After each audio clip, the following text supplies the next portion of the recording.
Mais Pas d'abord, cher, Vincent, pas cher. pas cher. Oh, ça va. Un peu plus que le pastis apparemment.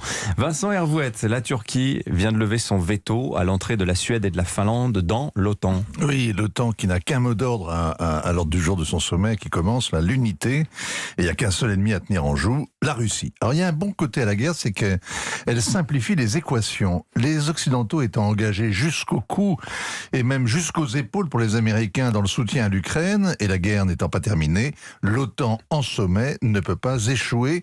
La Turquie a donc retiré son veto. C'est pas la première fois que le président Erdogan dresse une sorte de souk à l'entrée du sommet et marchande pendant des heures. À Évian, il y a 15 ans, il s'était opposé mordicus à la nomination d'un Danois comme secrétaire général de l'OTAN parce que les caricatures de Mahomet avaient été publiées dans un journal danois.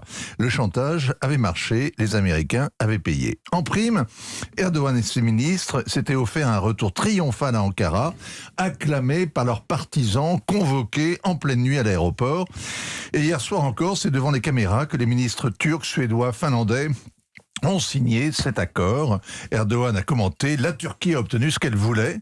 Il n'a pas précisé si le Pentagone allait lui livrer les chasseurs qu'il réclame ou s'il avait désormais les mains libres pour régler leur compte aux Peshmerga, aux Kurdes qui servent aujourd'hui de garde-chiourme dans les camps où sont enfermés les djihadistes français. Les Américains prétendent qu'il n'a rien exigé. On le saura rapidement. L'essentiel pour le président turc, c'est qu'il a réussi, une fois de plus, à tenir la dragée haute aux Occidentaux. Bon, comme on dit, Vincent, avec un allié pareil, on n'a pas forcément besoin d'ennemis. Alors la Turquie est entrée dans l'OTAN il y a 70 ans pile, en 1952, en pleine guerre froide. Son adhésion était une victoire. Elle permettait à l'OTAN de verrouiller la mer Noire et de surveiller la frontière sud de l'Union soviétique. Elle ancrait aussi la Turquie dans une perspective européenne. Quand est-ce que la défiance s'est installée ? C'est difficile à dire parce que les généraux qui tiraient les ficelles à Ankara se disaient déjà prêts à renverser leurs alliances à tout moment. Ensuite, Recep Tayyip Erdogan a méthodiquement sapé les bases libérales, laïques, européennes du pays, se rapprochant toujours plus des régimes autoritaires. Et aujourd'hui encore, la Turquie ménage Moscou comme Pékin. Elle a refusé de sanctionner l'invasion de l'Ukraine.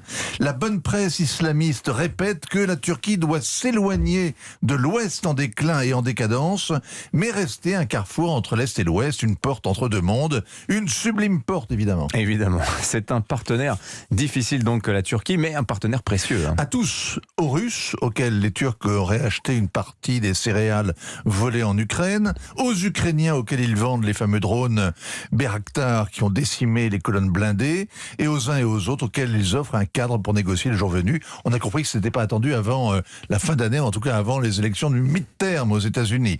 Pour le reste, le G7 a déjà promis à l'Ukraine un programme solide d'assistance militaire et financière et promis que cette aide durera le temps qu'il faudra. L'OTAN ne fera sûrement pas mieux aujourd'hui.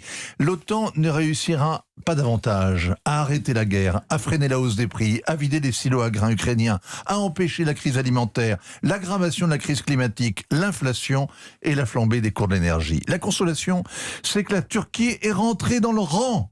Alors peut-être que les Occidentaux devraient s'appuyer sur les talents de négociateurs de M. Erdogan pour mettre fin à la guerre en Ukraine, mais sans accepter aucun compromis, pour obtenir que l'ennemi capitule, mais sans avoir jamais à le combattre directement. Voilà, c'est donc ça, ce sommet historique, la Turquie qui rentre dans le rang. Finalement, c'est peut-être plus modeste que ce que l'on en dit, que ce que l'on en lit. Vous aurez des phrases. Merci beaucoup, Vincent Hervouette. Tiens,